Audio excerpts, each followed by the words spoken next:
This is not just a Clinton thing, because my reputation goes back to overseeing both Republican and Democrat administrations. So I'm concerned about the enforcement of the law. I'm concerned about the FBI doing the proper investigation. And most importantly, the transparency that the president promised.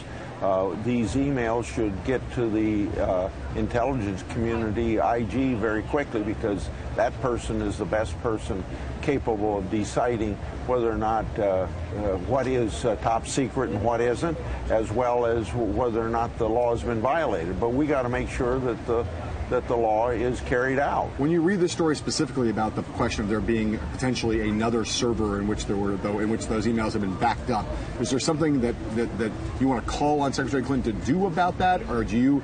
Is there something what's the next step in terms of, now that we know that that might be true, what next? Well, I'll tell you what needs to be done, and then I'll tell you what I've done so far myself. Right. Even before a backup server, I had written 8 letters to either the FBI or the Secretary of State to get answers to a lot of these questions, some of them preliminary to what we know now.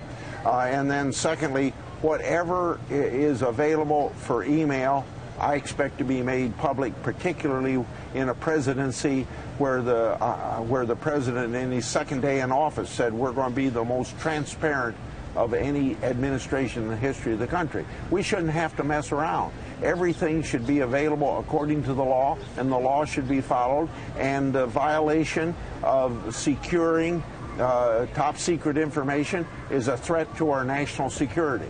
Last question on this topic. Are you confident that the Obama administration, Justice Department, FBI, are you confident in their ability to undertake this investigation in the way that you think is proper? I'm confident that the FBI will do it, because I have that much faith in the FBI director, right, Mr. Comey. Right. Other people, I think we got enough proof through IRS, a lot of other investigations, that maybe this presidency thinks there's something to hide, and they ought to hide it until they get out of office.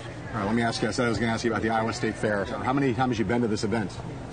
First came probably 1961 or 62. Came in frequently until I was elected to Congress, and I've been here every year since 1975. Wow, that's a lot. Yeah. 1975, if my math is right, and I think it is, that's 40 years. Yes. 40 years in a row. Yeah, and I usually come 2 or 3 days. I don't come for the full 10 days. Right, but you're also not just a tourist. You don't just show up once. You're here multiple days. Yes. Okay. What's the most striking political memory you have of all the politics you've seen play out here? Can you remember anything particularly vivid that's taken place at this fair? Yeah, there was Senator Thompson running for president. You remember that? Fred Thompson? Yeah, Fred I remember Thompson. That. I remember him He well. came here with all the television cameras that every person that came here has with them, if they're running for president. Yeah. We walked down the streets. I tried to get him to go over here to shake hands with somebody, over here to shake hands with somebody.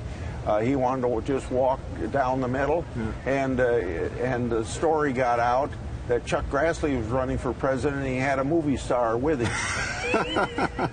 Yeah.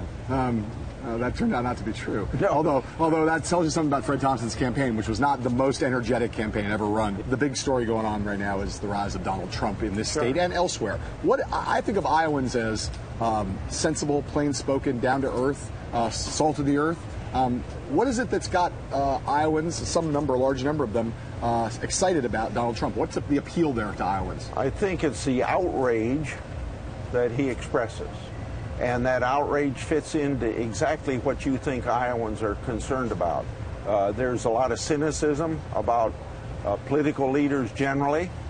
There is a lot of distrust of Washington, D.C., and I think that that's what's being shown in a Trump candidacy. It might also be shown in the doctor or a couple other people that are running. Carlia is another example. Do you think that Donald Trump could win the Iowa caucuses? Is that a plausible outcome?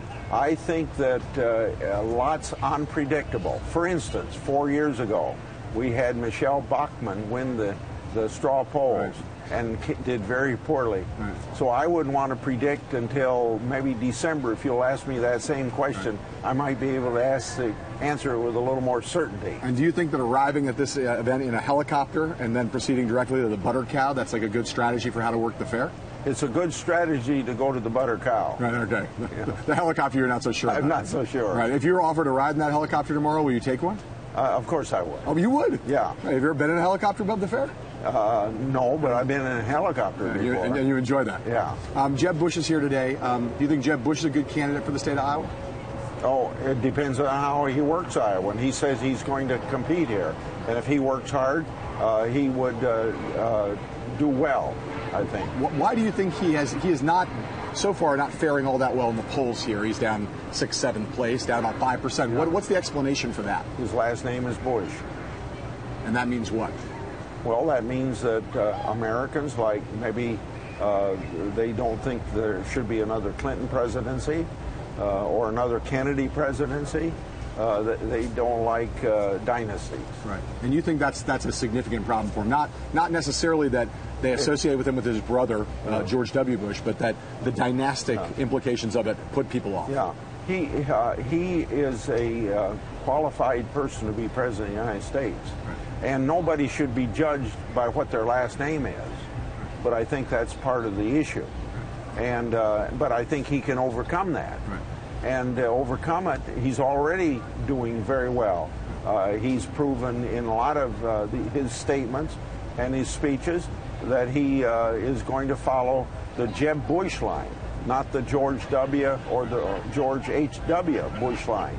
He's part of the family, but that doesn't carry over to what policies. Scott Walker, the governor of Wisconsin, had been doing very well in this state for a long while and still is doing pretty well here. Do you attribute his strength here in Iowa, to the fact that he's a neighbor primarily? Do you attribute it primarily to the fact that he's kind of a neighbor in Wisconsin? Or do you think he has a particular set of qualities that are particularly a good fit for Iowa? Both, but that's not the most important two things that you mentioned. The thing that is most important he's demonstrated that he's willing to take on the special interests, and he not only took on the special interests, but he won in taking on the special interests. And then in turn, in his first election, his recall, and his second election, so 3 elections in 4 years, the special interests took him on, and he defeated them. Do you think that the social conservatives in Iowa will eventually coalesce behind a single candidate, or will that be a fractured, fragmented thing when we get to caucus time? As of right now, I'd say it'd be fractured. But maybe if you'd asked me that same question in December, I'd give you a different answer. Who do you think has the best chance of being the consolidator of that group? Dr. Carson.